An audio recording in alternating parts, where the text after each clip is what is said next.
Now, this episode of Gotham was actually one of the stronger ones.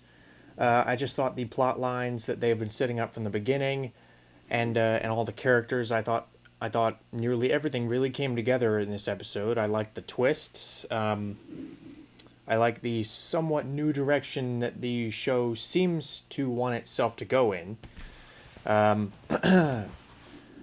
Granted, you could argue that the end of the episode was kind of a cheap way to get things back to status quo. But then again, some of the plot lines I thought they were trying to set up weren't really working. Now, the plot of this one is it continues on from the last one where Cobblepot is discovered to be alive. So everyone, I mean, all the gang members are coming after Gordon and his family. So Gordon is essentially a fugitive. He can't even go to the police because they offer him no protection. He goes to the police station and Victor Zsasz comes after him. And so far, I like the portrayal of Zsasz okay. I mean, I thought he was a little underused, but I mean, I just I always imagined Zsasz as his own sort of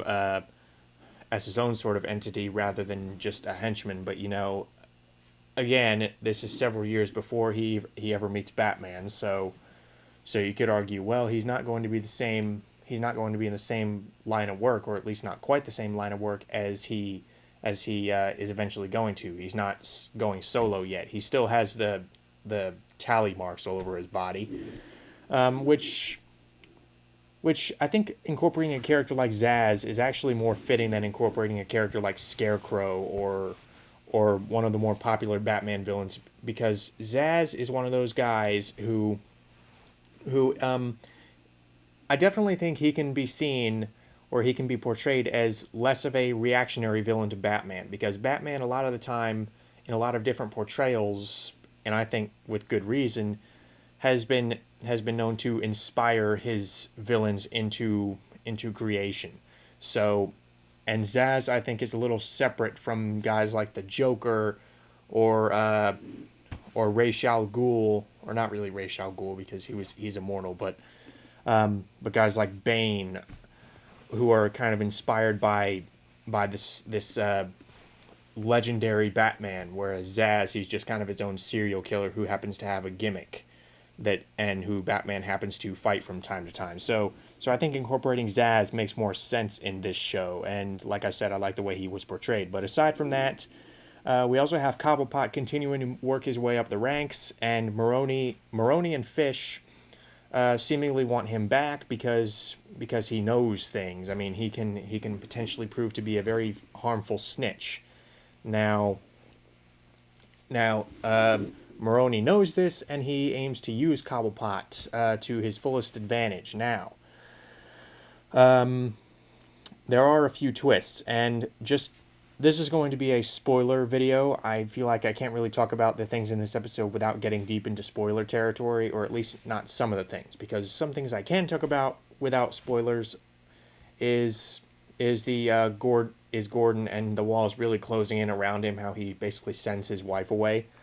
And yeah, I thought that was a really potent series of scenes, how Gordon is essentially trapped, and it was well acted by Ben McKenzie, and I like the way they set these scenes up. I like the way it was shot, and how a lot of it was very quiet. One thing that I felt this episode was sort of lacking in is the dynamic between Gordon and Bullock. I didn't really think they had enough scenes together, and as a result, when Bullock basically declares his undying loyalty to Gordon's cause, or at least they use the excuse, well, I'm dead anyway, so might as well. I thought that felt a little rushed.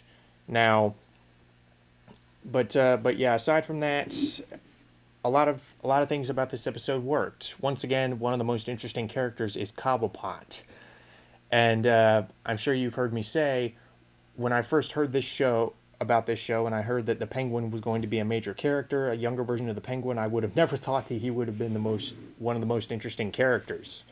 And I really have to give props to Robin Lord Taylor, because he delivers some of his best scenes in this one.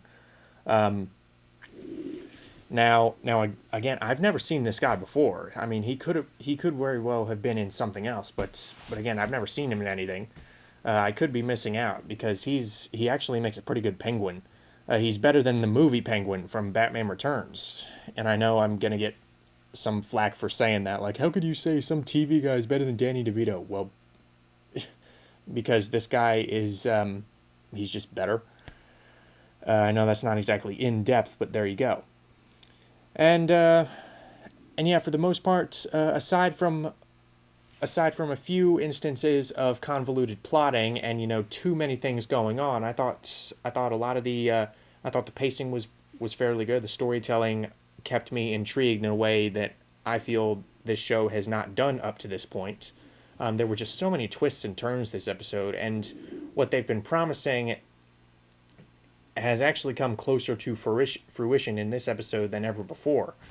With the whole gang war and Gordon's choices in Gotham really affecting his home life, and I also liked how Montoya and Alan were now on Gordon's side, how they were really regretful. So yeah, I like the performances. I like the storyline. Like I said, I didn't much care for the shortage of scenes between Gordon and Bullock. I thought that whole dynamic was a little shortchanged in this episode. And like I said, some of the all of the twists and subplots could get a little convoluted at times, but it all came back at the end of the episode to a few major twists. And this is a spoiler, just be warned. If you want my encapsulated review, I liked the episode. It's definitely one of the stronger episodes thus far.